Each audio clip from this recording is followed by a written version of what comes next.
ಶತಕೋಟಿ ಶ್ರೀರಾಮ ತಾರಕ ನಾಮ ಜಪ ಯಜ್ಞ ಸಮಿತಿ ವತಿಯಿಂದ ಜನವರಿ 5ರಂದು ಶಿವಮೊಗ್ಗದ ಎನ್ಡಿವಿ ಹಾಸ್ಟೆಲ್ ಆವರಣದಲ್ಲಿ ಸಾಯಂಕಾಲ 5:30ಕ್ಕೆ ಮರ್ಯಾದಾ ಪುರುಷೋತ್ತಮ ಶ್ರೀರಾಮಚಂದ್ರ ಎಂಬ ವಿಷಯವಾಗಿ ಉಪನ್ಯಾಸ ಕಾರ್ಯಕ್ರಮವನ್ನು ಏರ್ಪಡಿಸಲಾಗಿದೆ. ನಾಡಿನ ಖ್ಯಾತ ವಾಗ್ಮಿಗಳು ಚಿಂತಕರಾದ ಶ್ರೀ ಚಕ್ರವರ್ತಿ ಸೂಲೆಬೇಲೆಯವರು ಈ ಉಪನ್ಯಾಸವನ್ನು ನಡೆಸಿಕೊಡಲಿದ್ದಾರೆ. ಇದರೊಂದಿಗೆ ಜನವರಿ 7ರಂದು ಶಿವಮೊಗ್ಗ ನಗರದ ವಿಕಾಸ ಶಾಲೆಯಲ್ಲಿ ವಿವಿಧ ಪ್ರೌಢಶಾಲೆ ಹಾಗೂ ಪ್ರಥಮ ದರ್ಜೆ ಕಾಲೇಜು ವಿದ್ಯಾರ್ಥಿಗಳಿಗಾಗಿ ಶ್ರೀ ರಾಮಾಯಣ ಕುರಿತಾದ ರಸಪ್ರಶ್ನೆ, ಭಕ್ತಿಗೀತೆ, ಚಿತ್ರಕಲೆ ಹಾಗೂ ಪ್ರಬಂಧ ಸ್ಪರ್ಧೆಗಳನ್ನು ಏರ್ಪಡಿಸಲಾಗಿದೆ ಎಂದು ಶಿವಮೊಗ್ಗದ ಜಿಲ್ಲಾ ಬ್ರಾಹ್ಮಣ ಸಂಘದ ಅಧ್ಯಕ್ಷರಾದ ನಟರಾಜ್ ಭಾಗವತ್ ಅವರು ಪತ್ರಿಕಾಗೋಷ್ಠಿಯಲ್ಲಿ ತಿಳಿಸಿದರು. ರಾಮ ಜನ್ಮಸ್ಥಾನದಲ್ಲಿ ಪ್ರಾಣ ಪ್ರತಿಷ್ಠಾಪನಾ ಕಾರ್ಯದ ನಿಮಿತ್ತ ಸಮಾಜದಲ್ಲಿ ಸಂಪೂರ್ಣ ಜನಜಾಗೃತಿಯನ್ನು ನಿರ್ಮಾಣ ಮಾಡಬೇಕು ಅಂತ ಹೇಳಿ ನವೆಂಬರ್ ತಿಂಗಳ ಮಧ್ಯಭಾಗದಲ್ಲಿ ನಾವೆಲ್ಲ ಸ್ನೇಹಿತರು ಕೂತ್ಕೊಂಡು ಯೋಚನೆ ಮಾಡಿ ಶಿವಮೊಗ್ಗ ನಗರದಲ್ಲಿ ಶತಕೋಟಿ ರಾಮ ತಾರಕ ಜಪಯಜ್ಞವನ್ನು ಮಾಡಬೇಕು ಅಂತ ನಿಶ್ಚಯ ಮಾಡಿದ್ವಿ. ಅದರ ಪ್ರಕಾರ ನಾವು ಮನೆಗಳನ್ನು, ದೇವಸ್ಥಾನಗಳನ್ನು, ಶಾಲೆಗಳನ್ನು ಕೇಂದ್ರೀಕರಿಸಿಬಿಟ್ಟು ಅನೇಕ ಕಾರ್ಯಕ್ರಮಗಳನ್ನು ಈಗಾಗಲೇ ನಾವು ಮಾಡಿದ್ದೀವಿ. ಶಿವಮೊಗ್ಗ ನಗರದಲ್ಲಿ ಶಾಲಾ ಕಾಲೇಜುಗಳು, ಮನೆ ಮತ್ತು ದೇವಸ್ಥಾನ ಮತ್ತು ಭಜನಾ ಕೇಂದ್ರಗಳು, ಯುವಕ ಕೇಂದ್ರಗಳು ಈ ರೀತಿ ಎಲ್ಲ ಲೆಕ್ಕ ಹಾಕಿ ಸುಮಾರು 13,000 to 15,000 ಜನ ಈಗ ರಾಮತಾರಕ ಮಂತ್ರವನ್ನು ಪ್ರತಿನಿತ್ಯ ಪಠಿಸ್ತಾ ಇದ್ದಾರೆ. ಇದೊಂದು ದೊಡ್ಡ ಸಾಧನೆ.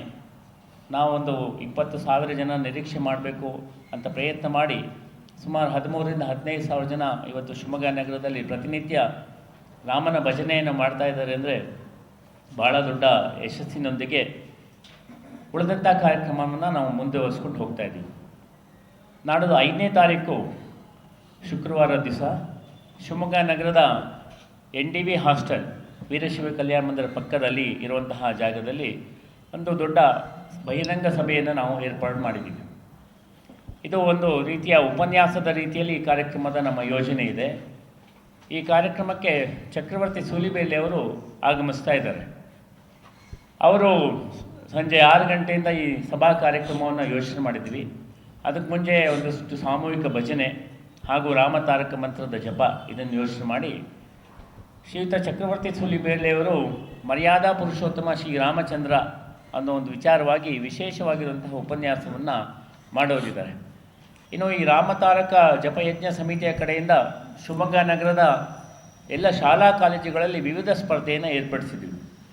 ಬರುವಂತಹ ಭಾನುವಾರ 7ನೇ ತಾರೀಕು ನಗರದ ವಿಕಾಸ ಶಾಲೆಯ ಆವರಣದಲ್ಲಿ 4 ರೀತಿಯ ಸ್ಪರ್ಧೆಗಳನ್ನು ಏರ್ಪಡಿಸಿದ್ದೀವಿ. ಮೊದಲನೇದಾಗಿ ರಾಮನ ಬಗ್ಗೆ ಚಿತ್ರಕಲಾ ಸ್ಪರ್ಧೆ, ರಾಮಾಯಣದ ವಿವಿಧ ಮುಖಗಳನ್ನು ಇಟ್ಕೊಂಡು ಚಿತ್ರಕಲಾ ಸ್ಪರ್ಧೆ.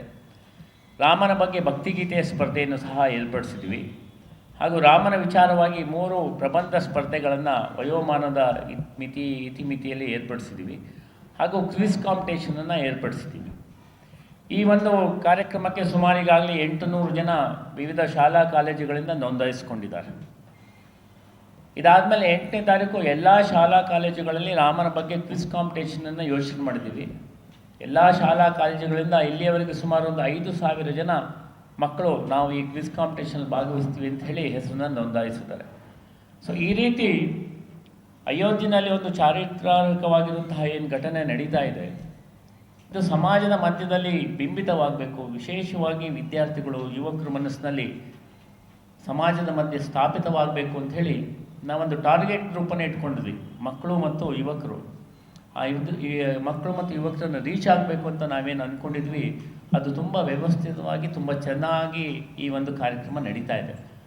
ಅನೇಕ ಜನ ಕಾರ್ಯಕರ್ತರು ಒಟ್ಟಿಗೆ ಸೇರಿಕೊಂಡು ಸಮಾಜದ ಮಧ್ಯದಲ್ಲಿ ಇದೊಂದು ಶಾಶ್ವತವಾಗಿ ಅವರ ಮನಸ್ಸಿನಲ್ಲಿ ನಾಟಬೇಕು.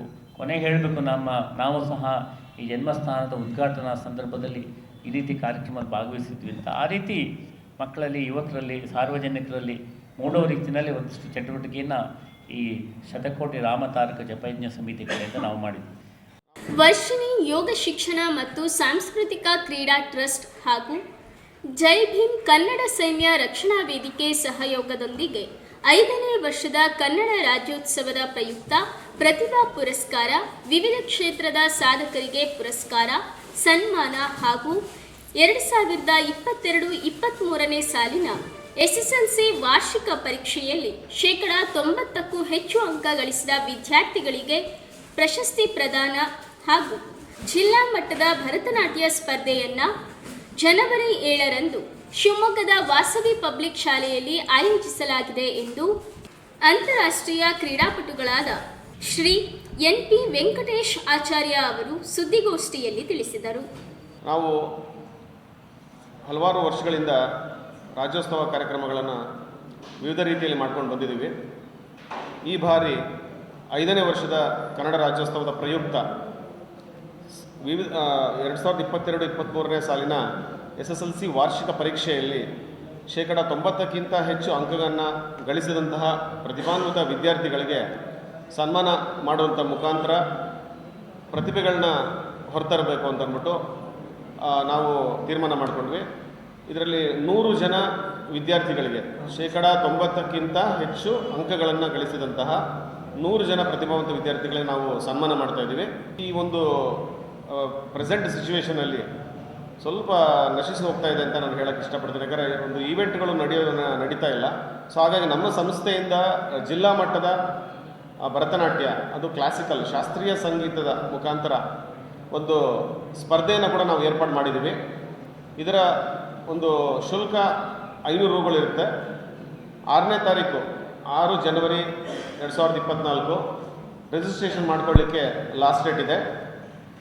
ಆ ನಂತರ ಇದರಲ್ಲಿ ನಾವು 3 ವಿಭಾಗಗಳನ್ನು ನಾವು ಆಯೋಜನೆ ಮಾಡಿದ್ದೀವಿ. ಒಂದು ಜೂನಿಯರ್ಸು, ಸಬ್ ಜೂನಿಯರ್ಸ್, ನಂತರ ಸೀನಿಯರ್ಸ್ ಅಂತ ಅಂದ್ಬಿಟ್ಟು.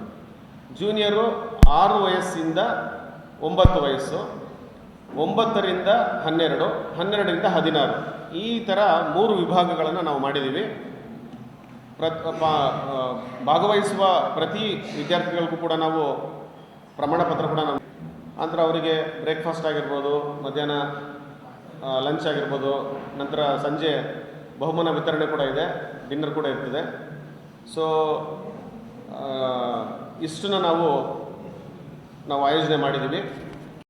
ಅಖಿಲ ಕರ್ನಾಟಕ ಜೋಗಿ ಸಮಾಜ ಅಭಿವೃದ್ಧಿ ಮಹಾಮಂಡಳಿಯ ವತಿಯಿಂದ ಶಿವಮೊಗ್ಗದ ಹೊರಬೈಲು ಗ್ರಾಮದಲ್ಲಿ ಇತ್ತೀಚೆಗೆ ಅಂತರ್ಜಾತಿ ವಿವಾಹವನ್ನು ಮಾಡಿಸಲಾಗಿತ್ತು.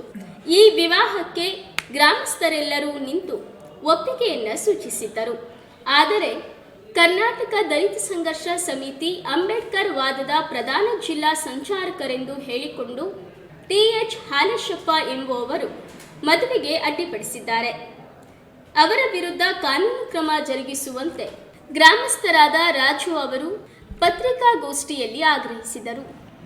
ಜಗದೀಶ ಕುಟುಂಬದವರು, ಪ್ರೀತಿ ವೈಫ್ ಆಫ್ ದಿನೇಶ, ಜಗದೀಶ ಕುಟುಂಬದವರು ಮಾಡಿರುವಂಥ ಆರೋಪ ಸತ್ಯಕ್ಕೆ ದೂರವಾಗಿದೆ.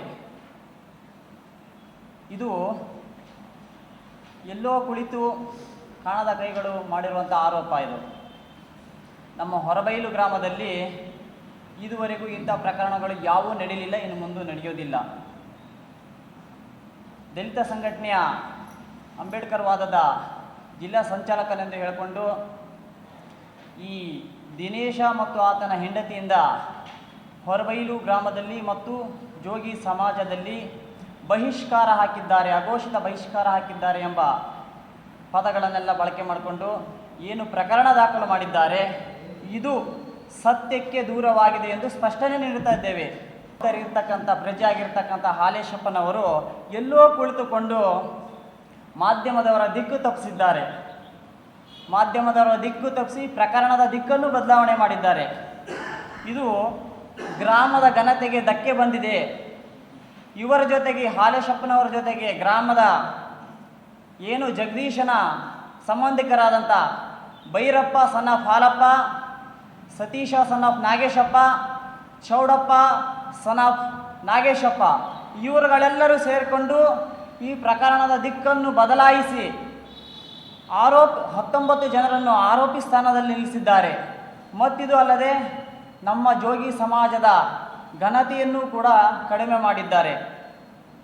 ಮಾಧ್ಯಮ ಮಿತ್ರರಲ್ಲಿ ನಾನೊಂದು ಮನವಿ ಮಾಡ್ಕೊತೀನಿ, ನೀವೆಲ್ಲರೂ ಕೂಡ ಗ್ರಾಮಕ್ಕೆ ಬಂದು ಗ್ರಾಮದ ವಾಸ್ತವ ಪರಿಸ್ಥಿತಿಯನ್ನು ಅರಿತುಕೊಂಡು ನಿಖರವಾದ ಮಾಹಿತಿಯನ್ನು ರಾಜ್ಯಾದ್ಯಂತ ಬಿತ್ತರಿಸಿದರೆ ನಮ್ಮ ಸಮಾಜಕ್ಕೆ ಬಂದಿರುವಂಥ ಕಳಂಕವನ್ನು ತಪ್ಪುತ್ತದೆ.